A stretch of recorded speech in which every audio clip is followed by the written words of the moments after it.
To be yourself in a world that is constantly trying to make you something else is the greatest accomplishment. That's one of my favorite quotes. But the truth is, we're not programmed to like being different. Different can be perceived as weird, uncomfortable, indescribable. What is it about difference that frightens us? I mean, it's such a juxtaposition. We like to think of difference as creative, the spice of life. It gives us depth and dimension. Like, how often have you heard people say how boring it would be if we were all the same? I have always felt different, and I didn't really understand it until I was categorized by those around me, branded by a rainbow. I was put into that rainbow box before I even knew what the box was. You may be familiar with this rainbow. July 2021, it was Pride Month. How cool is that? Canada in 1973, for the first Pride events, had a week, and now we've got a whole month. Rainbows were everywhere. I've never known Pride events to be so en masse, so normalized. My LinkedIn was awash with rainbows, big corporates spending thousands rainbow washing their brands, big retail hanging rainbow bunting and launching their rainbow specials. Admittedly, I was partial to a few rainbow cupcakes in my local cafe. Rainbow washing was everywhere, with businesses portraying progressive support for the queer community, but often without understanding or effort. I found myself getting frustrated. I found myself getting protective of the rainbow. I wanted to say, give it back, that's ours. We've earned it. And in the same breath, I wanted to say, keep it. I don't want it anyway. So you can see my relationship with the rainbow is tumultuous. It's what we might call a love-hate relationship. I reflected back on my management career. I remember the first management role that I ever went for. I remember vividly the advice I was given. I was told I was too flamboyant, too eccentric, too extrovert. If I was going to be taken seriously, I needed to tone down. I remember how hurtful that felt. I remember looking at the rainbow and knowing I was part of it and thinking, why me? Why did I have to be part of that stupid rainbow?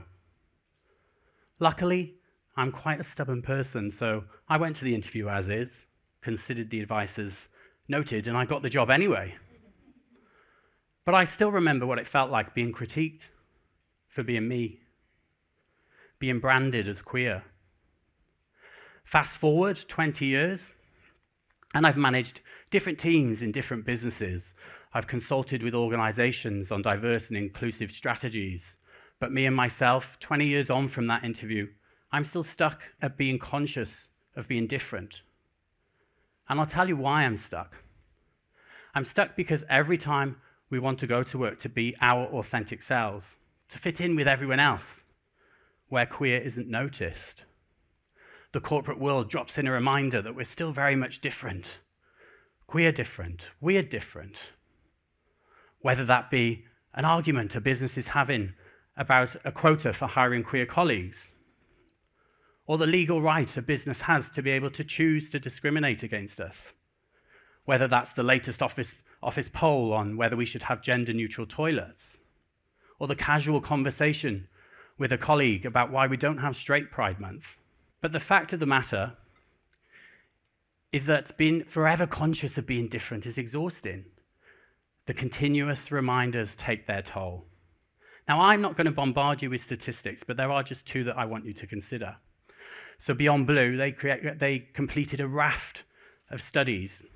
And of all the people interviewed in our corporate workforce, our queer colleagues were 6 times more likely to suicide than their counterparts. 6 times.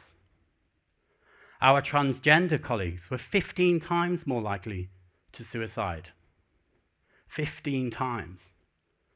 So you can see my relationship with the rainbow is complex. It's full of anger, frustration, and hurt, but at the same time, one of belonging, love, but most importantly, difference. So it's not something that should be exploited for capitalist gain, because some study has opened our eyes to the billions of dollars spent by the queer community, or that we realize the cost benefit to the business from just hiring a few gays into the team. There is still so much work to do.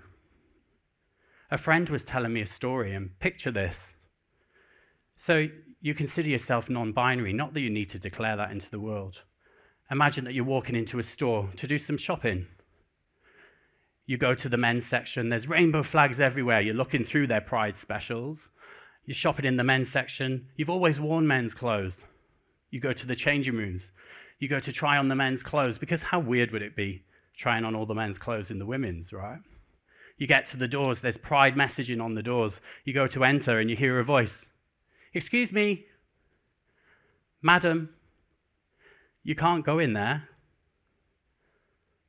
And as my friend told me that story, I could hear the hurt, the pain, the suffering. Being outed in a public space surrounded by rainbows, that was supposed to be a safe space.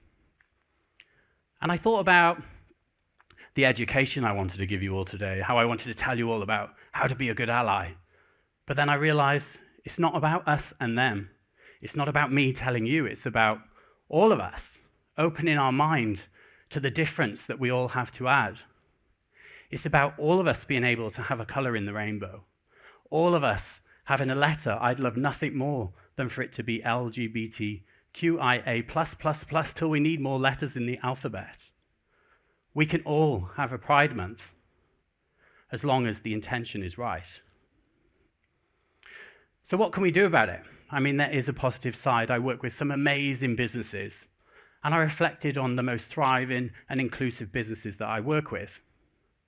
They all have a common trait, and it's simple. They flip the concept of what it means to be an ally.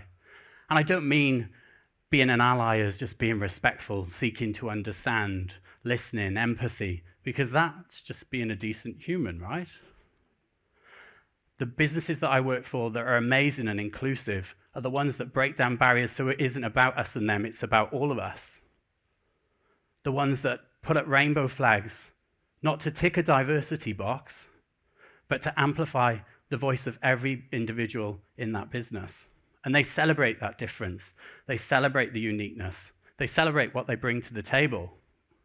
And they do that with every single person, every single day. They put up rainbow flags around the office, not because they have to, but because they realize there is still work to do.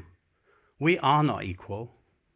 Transphobia is still very much rife. And we still live in a society of heteronormative design. So when you see someone putting up rainbow flags or running a Pride event, that's great, but think to yourself, what am I doing to challenge inequity for our queer community? Because our queer community have had and continue to have a lifetime of death by social construct, literally.